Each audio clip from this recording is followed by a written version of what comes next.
দেখতে দেখতে তো বছরটা প্রায় শেষ হতে চললো। পুরো বছরটা তো হেসে খেলে আরাম করে কাটিয়ে দিলে, বা আজ পড়বো কাল পড়বো করে কাটিয়ে দিলে। বছরের শেষ 15টা দিন অন্তত একটু ভালো করে পড়ো। আমি যে কথাগুলো বলবো সে কথাগুলো একটু মাথায় রেখো, তাহলে দেখবে অনেকটা ইমপ্রুভ করতে পারছো। হে এভরিওয়ান, কেমন আছো তোমরা? আশা করি সবাই খুব ভালো আছো। ভাবছো তো ভিডিও শুরুতে কেন এই কথাগুলো বললাম? আসলে লাস্ট কয়েকদিন থেকে আমার কাছে এত কমেন্টস আসছে যে কিভাবে তোমার মতো করে আবার আমরাও স্টাডি ইমপ্রুভমেন্টটা শুরু করতে পারবো। তাই ভাবলাম আজকে আমি সেই পুরো কথাগুলোই বলবো, যেগুলো শোনার পর তোমরা আমার মতো স্টাডি ইমপ্রুভমেন্টটা শুরু করতে পারবে। আমি কিন্তু এটা ডিসেম্বরের 2 তারিখ থেকে শুরু করেছি, আর প্রায় 14-15 দিন হয়ে গেল। বাট আমি তোমাদের সাথে ডেলি ভিডিও শেয়ার করতে পারি না, আর 6-7 দিনের মতো ভিডিও দেওয়া হয়েছে, বাকি দিন তোলা হয়নি। যারা চ্যানেলে নতুন, আমার পুরনো ভিডিওটা দেখে আসতে পারো ডে 1 থেকে। তো চলো আজকে তোমাদের আমি কিছু কথা বলি। আমি কিন্তু এই পুরো বছরটা সে মতন একদমই মন দিয়ে পড়িনি। আজ পড়বো কাল পড়বো করে সত্যি বলতে কাটিয়ে দিয়েছি। এবছর দিয়েছিলাম এএনএম জিএনএম এক্সাম, কিন্তু অতটাও ডেডিকেটলি পড়া হয়নি যতটা পড়া উচিত। সেজন্য নাম্বারও ঠিকমতো আসেনি, কাউন্সিলিংও করায়নি।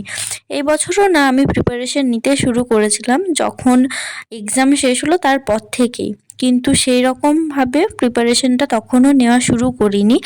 ওই ধরো ডেলি 3 থেকে 4 ঘন্টা বা বড়জোর 5 ঘন্টা পড়তাম, আর ডেলি একটা বা দুটো সাবজেক্ট পড়া হতো, 4টে সাবজেক্ট কিন্তু একদমই পড়া হতো না। হ্যাঁ, তবে আরেকটা কথা বলি, স্টাডি ইমপ্রুভমেন্ট মানে কিন্তু একদমই এটা না যে আমি শুধু পড়ার সময়টাকে বাড়িয়ে দেব। কারণ আমি 10 ঘন্টা পড়ে যেটা মনে রাখছি, তুমি কিন্তু সেটা 5 ঘন্টা পড়েও মনে রাখতে পারো। তাই তুমি তোমার কতটা পড়লে ভালো হয় এটা নিশ্চয়ই আমার থেকে ভালো তুমি জানবে। তাই এই টাইমটা কিন্তু তুমি নিজেই ডিসাইড করো যে তোমাকে কতক্ষণ পড়তে হবে। কিন্তু আমি একটা কথা বলতে পারি যে প্রতিদিন অন্তত 4টে সাবজেক্ট পড়ার চেষ্টা করো, বা 3টে। ধরো আস্তে আস্তে 3টে পড়ো, তারপর একটু সময়টা বাড়িয়ে 4টে করার চেষ্টা করো। এএনএম জিএনএমে কিন্তু শুধুমাত্র লাইফ সায়েন্স ফিজিক্যাল সায়েন্স পড়লে ভালো নাম্বার আনা যাবে না। আর তোমার টার্গেট যদি এএনএম থাকে তাহলে কিন্তু অনেক বেশি নাম্বার তুলতে হবে, সেই জন্য সমস্ত সাবজেক্টই পড়া দরকার। লাইফ সায়েন্স ফিজিক্যাল সায়েন্সের পর সবথেকে বেশি যে সাবজেক্ট থেকে নাম্বার আসে সেটা হচ্ছে ইংরাজি। তাই তোমার পড়ার রুটিনে কিন্তু ইংরাজি, ফিজিক্যাল সায়েন্স, লাইফ সায়েন্স এগুলোকে বেশি করে বা ডেলি রাখার চেষ্টা করো। ইংলিশটা রোজ না পারলেও কিছু নেই, কিন্তু ফিজিক্যাল সায়েন্স, লাইফ সায়েন্সটা কিন্তু রাখার চেষ্টা করো। আর পড়তে বসার আগে যদি আমার মতো একটা টু ডু লিস্ট বানিয়ে নাও তাহলে কিন্তু ওটা অনেকই হেল্পফুল হবে। আমি কিন্তু এটা আগে একদমই করতাম না। যেদিন থেকে 30 ডেজের চ্যালেঞ্জটা নিয়েছি সেদিন থেকে করছি। এটা কিন্তু একটা সিরিজ। আমি কিন্তু 30টা ভ্লগ আপলোড করব এই স্টাডি ইমপ্রুভমেন্ট রিলেটেড। হ্যাঁ, হয়তো একটু লেট হতে পারে, কিন্তু আমি আপলোড করব সমস্ত ভিডিওগুলোই। সত্যি কথা বলতে কি, আমি যখন প্রথম দিন এটা শুরু করি আমার কিন্তু খুবই কষ্ট হয়েছিল, কারণ আমি একটানা কখনোই 10 ঘন্টা 11 ঘন্টা পড়িনি। তার সাথে রাত 3টে 3:30 অবধিও জাগি, কিন্তু পড়ার জন্য না, হয়তো ফোন দেখার জন্য জাগতাম। কারণ আমার না সত্যি বলতে কোনো দিনই রাত্রে তাড়াতাড়ি ঘুম হয় না, আর সকালে ঘুম ভাঙে না। ঘুমাতে ঘুমাতে প্রায় 2টো 2:30 অমনি বেজেই যেত, কিন্তু পড়তাম না। তখন জাস্ট এমনি ফোন দেখতাম বা শুয়ে থাকতাম।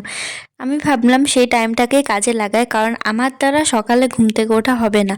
আর তোমরা যারা যারা সকালে ঘুম থেকে উঠতে পারো তোমরা কিন্তু চেষ্টা করো সকালে ঘুম থেকে উঠে পড়া, কারণ রাত জেগে পড়ার থেকে কিন্তু ভোরবেলা উঠে পড়ার অনেক বেশি নাকি মনে থাকে। আমি কোনোদিন পড়িনি, তাই সেটা আমি জানি না। আমি আজ পর্যন্ত একদিনও ভোরে উঠে পড়িনি।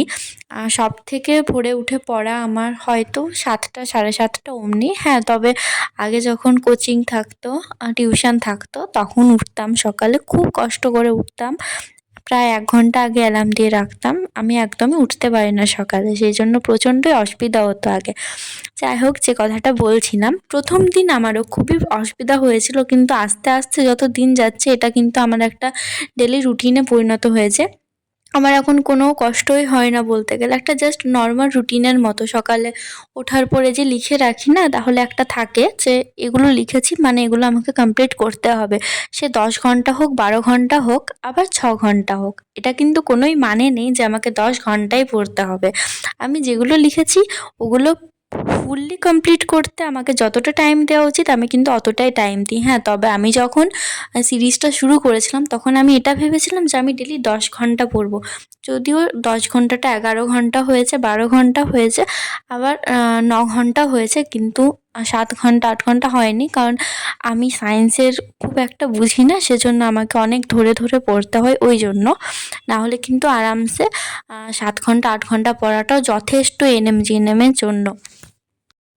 এই বছরটা তো শেষ হতে চললো 2025-এ, কিন্তু আমার মতো যারা যারা আছো তাদেরকে বলবো একটু মন দিয়ে পড়ার চেষ্টা করো। একদিন দুদিন করতে করতে এটা কিন্তু একদম অভ্যেসে পরিণত হবে। আর আমি যখন পড়তে পারছি তাহলে কিন্তু তোমরাও পারবে। কারণ সত্যি বলতে আমি লাইফ সায়েন্স, ফিজিক্যাল সায়েন্স আগে ছুঁয়েও দেখতাম না। ক্লাস 10-এ আমি বলতে গেলে না পড়েই মনে হয় পরীক্ষা দিয়েছি। টিউশন যেতাম খুব কষ্ট করে, আমার একদমই ভালো লাগতো না life science, physical science. Math এখনও ভালো লাগে না, আমি কিন্তু ম্যাথ এখনও সেই মতো করি না। একদিন দুদিন হয়তো রেখেছিলাম, এখন রাখিনি। আসলে কয়েকটা জিনিস থাকে যেগুলো চাইলেও বা হয়তো চাইই না করতে, চাইলে সবই পারা যায়, কিন্তু কেন জানি না আমি ম্যাথ করতে একদমই পছন্দ করি না। করতে ভালো লাগে না একটুও। বোঝার চেষ্টা করি কিন্তু বুঝতে পারি না, কী আর করব। আগে এরকম সব সাবজেক্টই ছিল সায়েন্স গ্রুপের। এখন সমস্তটাই ঠিক হয়ে গেছে, কিন্তু ম্যাথটা এখনও ঠিক করতে পারিনি। আর ঠিক করতে চাইও না বলতে গেলে হয়তো। চেষ্টা করব 2025-এ ম্যাথটাকে ঠিক করার। বাট কথা দিতে পারছি না, যেমনটা কথা দিয়েছিলাম যে না আমি স্টাডিতে ইমপ্রুভ করব, আমাকে পারতেই হবে, সমস্ত সাবজেক্টগুলো পড়ব, ডেলি 4টা করে সাবজেক্ট, ওটা পেরেছি। কিন্তু ম্যাথটা আমার পক্ষে জানি না সম্ভব কি সম্ভব না। কিন্তু তোমরা কিন্তু আমার মতো ভুলটা করো না, কারণ সমস্ত সাবজেক্ট যদি মন দিয়ে পড়ো তাহলে কিন্তু তোমাদের স্কোরটা আরও বাড়বে। দেখো, কথা বলতে বলতে কিন্তু আজকে বলাই হলো না কখন কি পড়লাম। হয়তো ভিডিওটা দেখে বুঝে গেছো কখন কি করলাম। আর এখন না লাইফ সায়েন্সে সকালে যেগুলো পড়েছিলাম বই থেকে ওগুলো নোট করছিলাম। আমার কিন্তু সিডি এর পিডিএফ থেকে কিছু লিখিনি। কোর্স চ্যাপ্টারটা থেকে আমার কিছুই লেখা নেই। ভাবলাম ডাইরেক্ট বই থেকেই লিখে নিই, ওটা একটু বেশি সুবিধা হবে। আর ইংলিশটা মুখস্থ করার পর দেখি মাত্র 1:45-র মতো বাজে। অত তাড়াতাড়ি তো আর ঘুম আসবে না, সেজন্য ভাবলাম যে লাইফ সায়েন্সের নোটগুলো করে নিই। অবশ্য ভেবেছিলাম সকালে করব। আর বললাম না রিজনিংটা অপশনাল লিখেছিলাম, যে করলে করব না হলে না। তো রিজনিংটা আর করলাম না। রেকর্ডেড ক্লাসটা প্রায় 2 ঘন্টা লেগে যেত দেখতে। আর রাত্রেবেলায় যদি আবার অঙ্ক, রিজনিংয়ের মতো সাবজেক্টগুলো করি তাহলে আবার ঘুম পেয়ে যাবে। সেজন্য ভাবলাম ইংরাজি লাইফ সায়েন্সটাই লিখে রাখি, রিজনিংটা কাল সকালে করব। আর লাইফ সায়েন্সটা করার পর রিজনিংয়ে কয়েকটা প্র্যাকটিস করেছিলাম 7টার বই থেকে যা আছে। আর 2025টা পড়ুক জানুয়ারিতে, তারপর ভাবছি কয়েকটা রেফারেন্স বই কিনবো, নতুন বার হোক তারপর কিনবো। এখন পুরোটোগুলো আর নিলাম না কয়েক মাসের জন্য।